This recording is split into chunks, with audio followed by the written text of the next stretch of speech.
আমি সকাল ৯টার থেকে শুরু করে রাত ১১টা পর্যন্ত সে আমারই সাথে।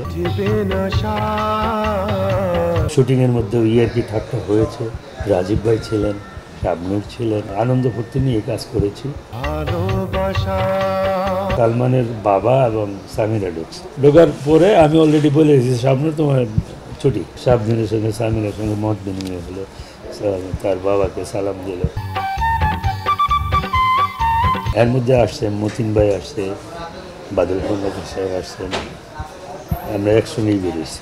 বেরিয়ে কথাবার্তা বলে তো বাদল ভাই আবার তার শিডিউলের কারণে টাকা পয়সার বোধ নিয়ে আসছে, তাকে তার গাড়িতে উঠে সে চলে গেল তার বাসায়। যেহেতু আগের রাত্রে আপনারা একসঙ্গে কাজ করছিলেন, কোনো কিছু দেখে কি আপনার কি মনে হয়েছিল যে ছেলে কাজটা করতে পারে? আমার কাছে মনে হয়, কারণ আমি সকাল ৯টার থেকে শুরু করে রাত ১১টা পর্যন্ত সে আমারই সাথে শুটিং করেছি।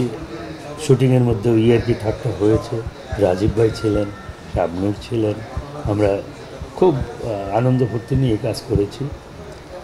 তারপরে শুটিং থেকে এসে ডাবিংয়ে ঢুকলাম, ডাবিংয়ে ঢুকে ডাবিং করলাম। ডাবিংয়ে ঢোকার আগে তার সঙ্গে একটা হটটক হয়েছে নজরুল, ডান্সে একটা নজরুল নামে একটা ছেলে ছিল, সেই ছেলেটির সাথে। সেই ছেলেটি এখানে আসছিল, তারপর তার উপর উত্তেজিত হলো, তুই এক্ষণে ছেলে চলে যাবি কি, ভিতরগত কথা জানি না।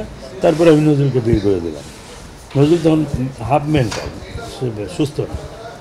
নজরুল চলে গেল, আমরা ডাবিংয়ে ঢুকলাম। ডাবিংয়ে ঢুকে তারপরে আমি ডাবিং করতেছিলাম, ডাবিং চলছে। মাঝখানে মান্না, মৌসুমি, আরও অনেকেই আসছে, সালমানের সঙ্গে দেখা করছে, কথা বলছে। ওই দিন আবার মৌসুমিকে সালমান বলল যে আমি তোমার সাথে ছবি করব। এতদিন ছবি করতো না, কেন কী জন্য জানতাম না, আমি তোমার সাথে ছবি করব। পরে বললো যে ঠিক আছে, এই কথা হলো। তারপর আমি শাবনূরের সঙ্গে ডাবিং শেষ করে শাবনূরকে ছেড়ে দিব, আর কয়েকটা লোক আছে সালমানের চলো, ওইটা সালমানকে দিয়ে করবো, শাবনূরকে ছেড়ে দেবো। সারাদিন শুটিং করছি, অলরেডি তার ওই লুকটা শেষ হয়েছে। হওয়ার সাথে সাথে আবার সালমানের বাবা এবং সামিরা ঢোকার পরে আমি অলরেডি বলে এসেছি শাবনূর তোমার ছুটি, আজকে তোমার নেই, যে কটা লোক আছে চলো সালমানের করবো। আর লোকজন আসছে, তারপরে সামিরাও আসলো, তার বাবা আসলো, হয়তো তারা একটু আলাপ আলোচনাও করলো, চলে গেল। ওদের সঙ্গে কিন্তু দেখা করেই গেছে, শাবনূরের সঙ্গে সামিরার সঙ্গে মত বিনিময় হলো, তার বাবাকে সালাম দিল, কথা বলে চলে গেল। আমি সালমানকে নিয়ে আরও 2টা লোক করলাম, তারপরে প্যাক আপ করলাম, করে একসঙ্গে বেরোইলাম। বেরোয় ওই বারান্দায় দাঁড়াইলাম। এর মধ্যে আসছে মতিন ভাই আসছে, বাদল খন্দকার সাহেব আসছেন, আমরা একসঙ্গেই বেরিয়েছি। বেরিয়ে কথাবার্তা বলে তো বাদল ভাই আবার তার শিডিউলের কারণে টাকা পয়সার বোধ নিয়ে আসছে, তাকে তার গাড়িতে উঠে সে চলে গেল তার বাসায়। আমি চলে গেলাম আমার বাসায়। পরের দিন আমারই ডাবিং, শুক্রবার আমি তার বাসায় যাব, দুপুরে একসঙ্গে লাঞ্চ করব, আসবো ডাবিং।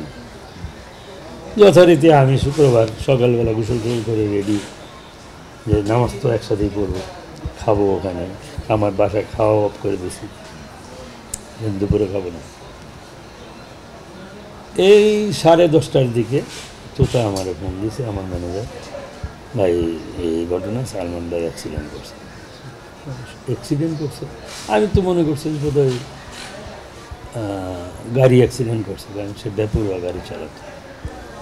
পরে বললো যে না, আপনি হয়েন না, শক্ত হন, সালমান ভাই মারা গেছে।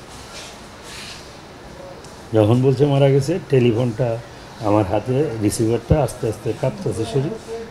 বাড়িওয়ালার ছেলে এসে রিসিভারটা ধরে আমার জড়াই গেছে। কী হয়েছে ভাই, কী হয়েছে? আমি বললাম যে এই ঘটনা। সালমান মারা গেছে। এখন ও নিয়েও মানে শক্তি পাচ্ছে না আমাকে নিয়ে পরে বেরোইলো। আমি খালি বললাম আমি এফডিসি যাবো, ওর সাথে সাথে উনি আমার নিয়ে বেরোইলো, একটা দেবী ডাক দিল, ওইটা এফডিসি আসে। এফডিসিতে এসে পরিচালক সমিতির সামনে, এখান থেকে ওই ল্যাবের সামনে গেছি, উনি আমার ধরে নিয়ে গেছে। ল্যাবের সামনে যাওয়ার পরে আমি মানুষ সব ফিল্মে এলো, সবাই শুনছে, সবাই আসছে, আমি সেন্সলেস হওয়ার পরে এফডিসির ডাক্তার সে আমাকে দেখে কী ডিসিশন নিচ্ছে করতে পারলাম না, ইঞ্জেকশন দিচ্ছে, ঘুমের ইঞ্জেকশন দিয়ে আমার ঘুমাই গেছে, যদি অকাশে কোনো অঘটন ঘটে যায়। টুকটুক যাতে না হ্যাঁ, আমি ঘুমাই গেছি।